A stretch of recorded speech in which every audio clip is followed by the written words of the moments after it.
हो गई थी।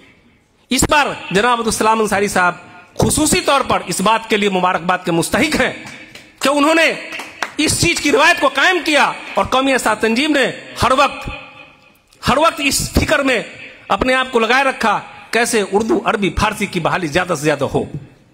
तो हमारा मकसद दो है कि हमारे बच्चे की उर्दू की तालीम सही हो जाए, उसको मियारी तालीम हासिल कैसे हो, हमारी फिक्र वो है। दूसरी फिक्र है हमारे लोग उर्दू, अरबी, फारसी के नाम पर ज्यादा से ज्यादा कैसे सर्विस में आ जाए, कैसे घर उनके आबाद हो जाए, कैसे खुशहाल हो जाए, हमारी फिक्र ये है। इसलिए इस तहरीक का जो असल मकसद है, तहरीक तहफ़्फ़ुज़ उर्दू ज़बान व अदब, उसका यह मकसद है कि गांव गांव तक, दूर दूर तक, जहां कोई नहीं पहुंच पा रहा है, जहां उर्दू के अखबारात नहीं पहुंच रहे हैं, जहां हम नहीं पहुंच रहे हैं, वहां तक हमारी आवाज लग जाए कि भाई उर्दू पढ़ने से नफरत नहीं करो, उर्दू से, अरबी से, फारसी से नफरत मत करो, यही है जो तुमको रोजगार दिलाएगा। आप साइंस की तालीम हम सब लोग बच्चों को दिलाते हैं। मेरा रिक्वेस्ट है, मेरा आपसे दरखास्त है, एक सब्जेक्ट उर्दू जरूर आप रखें, इसलिए कि वो काम आ जाएगा वक्त पर आपको। अगर नहीं है तो मुश्किल है, इसमें कोई दिक्कत नहीं है। हाँ, रही बात सीबीएसई की, सीबीएसई में उर्दू सब्जेक्ट रखना, उर्दू के टीचर नहीं है, ये सब मसाइल हैं।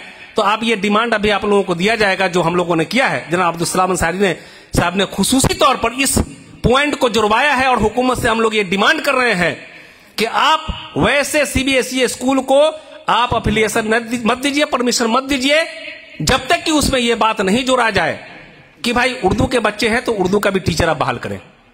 यह डिमांड हम लोग कर रहे हैं। तो साइंस पढ़ने वाले बच्चे क्या हैं, उनका आप देख लीजिए फ्यूचर, डॉक्टर या इंजीनियर है। मैक्सिमम 90% साइंस के स्टूडेंट प्राइवेट इंस्टीट्यूशंस में, प्राइवेट इदारों में, प्राइवेट कंपनियों में उनके शर्त पर काम करने को मजबूर हैं। लेकिन उर्दू, अरबी, फारसी वाले लोग सरकारी महकमे में फायज हैं। यह जनाब इम्तियाज अहमद करीमी साहब बैठे हुए हैं, इन्होंने 1765 का बड़ा वैकेंसी दिया, हालांकि अभी पूरी मुकम्मल नहीं हो पाई है, लेकिन इंशाल्लाह जब वैकेंसी हो तो हो जाएगी मुकम्मल। लेकिन इतना बड़ा वैकेंसी दिया, किसके लिए दिया? तो आप उर्दू पढ़ेंगे नहीं, अरबी फारसी पढ़ेंगे नहीं, कैसे होगा? आज हम लोग इसको भूल गए। अब बताइए कि फारसी की, अरबी फारसी की 1000 जो है वैकेंसी दी, एसीएस साहब ने मना कर दिया कि भाई है नहीं, बच्चे नहीं है, तो कहां से वैकेंसी होगी? जनाब अब्दुल सलाम अंसारी साहब ने साफ कहा कि वैकेंसी मैं दूंगा, और उन्होंने दिया 1000 की। उसमें से अभी तक कुल मिलाकर के 200 अरबी और 104 फारसी, यानी 300 करीब जो है वो, बाकी 700 का सीट अभी खाली है। कहां जाएगा, कौन जाएगा? क्यों नहीं हम अपने लोगों को, अपने कौम के लोगों को क्यों नहीं बेदार करते हैं? आप पढ़िए, आप नहीं पढ़िएगा तो फिर वही बात है कि आप काम नहीं करेंगे तो अल्लाह ताला दूसरी कौम को खड़ा करके आप अपना काम ले लेंगे, हम आप मुंह देखते रह जाएंगे। तो वही हालत आज हो रही है। आप नहीं पढ़ेंगे तो पूछिए, सर बैठे हुए हैं, पिछले बार रिजल्ट में उस्तानिया, फौकानिया और मौलवी में देखिए कि धरले से गैर उर्दू वाले लोग भी आ रहे हैं।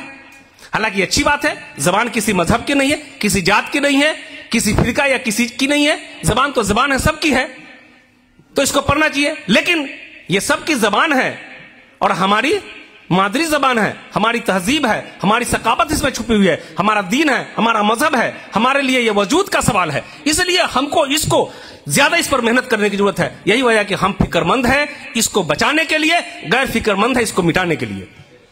हम लोगों ने उर्दू जबान के साथ साथ अदब भी हम लोगों ने लिखा इस तहरीक में।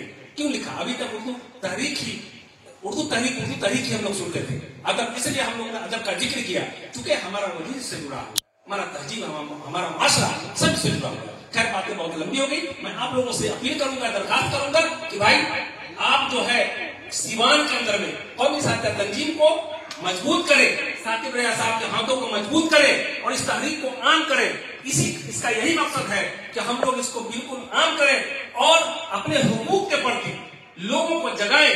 और जब लोग जग जाएंगे तब हम, जाहिर सी बात है कि अपने हक को लेने के लिए हम तैयार हो जाएंगे। और इसके साथ ही हमको अपने रहनुमाओं को पहचानना होगा, अपने बीच से अपने लीडरशिप को पैदा करना होगा, वही जाकर के हमारी बात करेगा। आज हम लोग मजबूर हैं, असेंबली में या कहीं भी हमारा सही तर्जुमान नहीं है, हमारी आवाज, हमारी बात करने वाला नहीं है।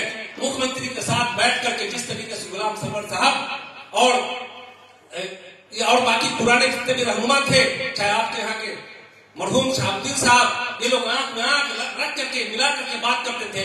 ऐसे रहनुमा की कमी हो गई है, हम आपको मिलकर के ऐसे रहनुमा को पैदा करना होगा। जनाब अब्दुल सलाम अंसारी साहब, आफाक साहब, ये लोग ऐसे दिलेर लोग हैं जिन पर एतमाद किया जा सकता है। तो हम लोग उस एतमाद के साथ जनाब अब्दुल सलाम अंसारी साहब की रहनुमाई में हम लोग पूरे बिहार में बढ़ रहे हैं। अल्लाह ताला इसे कबूल फरमाए और आप लोगों से इस ताउन की उम्मीद है। बहुत शुक्रिया। अस्सलाम वालेकुम।